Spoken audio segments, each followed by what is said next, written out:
सफला एकादशी का व्रत 15 दिसंबर 2025 को है। पुराणों के अनुसार जो ये व्रत पूरे नियम अनुसार करता है, श्रीहरि उसके कष्टों को दूर कर राजयोग प्रदान करते हैं। सफला एकादशी व्रत कर रहे हैं तो राजा महिष्मान के पापी पुत्र लुम्पक की कथा का श्रवण करें। इसके बिना व्रत पूरा नहीं होता है। आइए सुनते हैं सफला एकादशी व्रत कथा। प्राचीन समय में चंपावती नगरी में महिष्मान नामक एक राजा राज्य करता था। उसके 4 पुत्र थे। उसका सबसे ज्येष्ठ पुत्र लुम्पक अत्यंत दुष्ट एवं महापापी था। वह सदैव पर स्त्री गमन में लुप्त होकर अपने पिता का धन व्यय किया करता था। देवता, ब्राह्मण, वैष्णव आदि सुपात्रों की निंदा करके वह अति प्रसन्न होता था। सारी प्रजा उसके कुकर्मों से अत्यंत दुखी थी, परंतु युवराज होने के कारण सभी चुपचाप उसके अत्याचारों को सहन करने को विवश थे। किसी में भी इतना साहस नहीं था कि कोई राजा से उसकी शिकायत करता। एक दिन राजा महिष्मान को लुम्पक के कुकर्मों का पता चल ही गया। तब राजा अत्यधिक क्रोधित हुआ और उसने लुम्पक को अपने राज्य से निष्कासित कर दिया।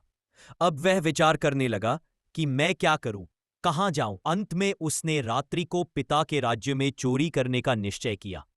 वह दिन में राज्य से बाहर निवास करने लगा तथा रात्रि में अपने पिता की नगरी में जाकर चोरी तथा अन्य पाप कर्म करने लगा। रात्रि में वह जाकर नगर के निवासियों को मारता और कष्ट देता। वन में वह निर्दोष पशु पक्षियों की हत्या कर उनका भक्षण किया करता था। किसी किसी रात्रि में जब वह नगर में चोरी आदि करते पकड़ा भी जाता तो राजा के भी से पहरेदार उसे छोड़ देते थे। कहते हैं कि कभी कभी अज्ञानतावश प्राणी ईश्वर की कृपा का पात्र बन जाता है। ऐसा ही कुछ लुम्पक के साथ भी हुआ। जिस वन में वह रहता था वह वन भगवान को भी बहुत प्रिय था। उस वन में एक प्राचीन पीपल का वृक्ष था तथा उस वन को सभी लोग देवताओं का क्रीड़ा स्थल मानते थे। वन में उसी पीपल के वृक्ष के नीचे महापापी लुम्पक रहता था। कुछ दिन बाद पौष मास के कृष्ण पक्ष की दशमी के दिन वस्त्रहीन होने के कारण लुम्पक तेज ठंड से मूर्छित हो गया।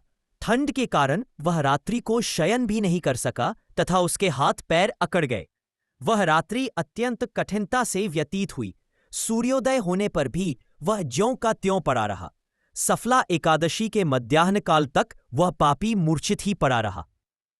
जब सूर्य के तपने से उसे कुछ गर्मी मिली तब उसे होश आया तथा वह अपने स्थान से उठकर किसी प्रकार चलते हुए वन में भोजन की खोज करने लगा। उस दिन वह शिकार करने में असमर्थ था, इसीलिए पृथ्वी पर गिरे हुए फलों को लेकर पीपल के वृक्ष के नीचे गया।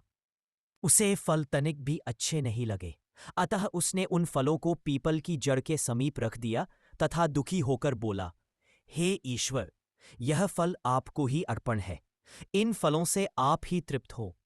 ऐसा कहकर वह रोने लगा तथा रात्रि में उसे निद्रा नहीं आई। इस प्रकार उस पापी से अज्ञानतावश ही एकादशी का उपवास हो गया।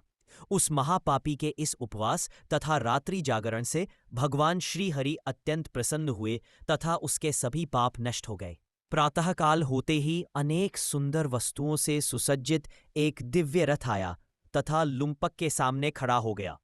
उसी समय आकाशवाणी हुई, हे युवराज, भगवान नारायण के प्रभाव से तेरे सभी पाप नष्ट हो गए हैं। अब तू अपने पिता के समीप जाकर राज्य प्राप्त कर।